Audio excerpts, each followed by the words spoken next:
Yego nibyo hamaze iminsi uyu mwana atitiza imbuga nkoranyambaga nyuma y'uko hatangajwe amakuru avuga ko yatandukanye na Sheriff Silver Foundation. Ibi nibyo byatumye imbuga nkoranyambaga zibivugaho cyane ko ari ibintu byari bitangaje kuri uyu muryango. Gusa nyuma y'uko byari bimaze igihe bihwihwiswa hirya no hino, kuri ubu ngubu uyu mwana ndavuga Iranzi Rapper yabishyizeho umuco mu ibaruwa yatambukije ku mbuga nkoranyambaga. Nk'uko amakuru abivuga, Iranzi Rapper uherutse gutandukana n'umuryango Sheriff Silver Foundation nk'umwana yafashaga, yasabye imbabazi ndetse asaba andi mahirwe umubyinnyi Sheriff Silver washinze uyu muryango. Mu butumwa yatambukije ku mbuga nkoranyambaga, Iranzi yavuze ko yicuza ibyo yavuze kuri Sheriff Silver Foundation ndetse anasaba buri wese bakoranye ibiganiro kubisiba. Ati, ndasaba imbabazi umuryango Sheriff Silver Foundation kubw'ibiganiro nakoze bisebanya.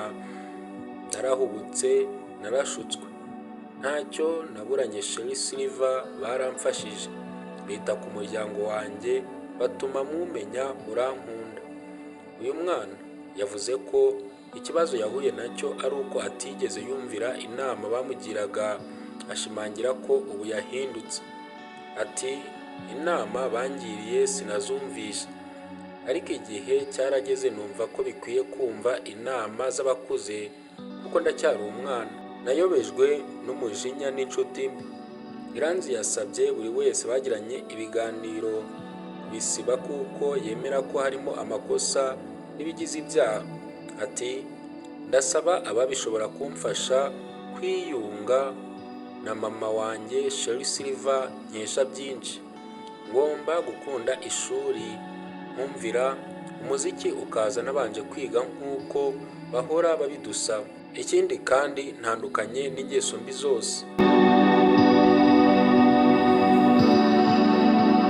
Nk'uko twabigarutseho, niba ari uwifunguye uyu mwana yanyujije ku mbuga nkoranyambaga asaba imbabazi nyuma yo gutangaza ko yatandukanye na Sheriff Silver Foundation kuko yabonaga bashaka kuryamira impano ye. Nubwo bavugaga ibi, amakuru ahari ahamya ko uyu mwana yananiwe kugendera ku mabwiriza y'umuryango usaba abana ufasha kwita ku masomo mbere y'ibindi byose.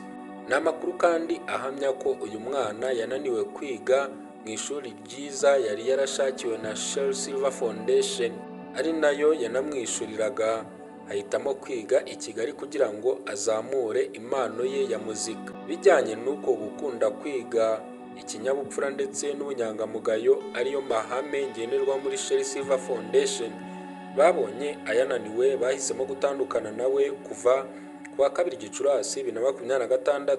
Ngayo nguko nuko twanzuye ikiganiro, tugushimira umwanya waduhaye. Nk'ibisanzwe nyine nitwa Journalist Thierry. Komeze mugirire byiza.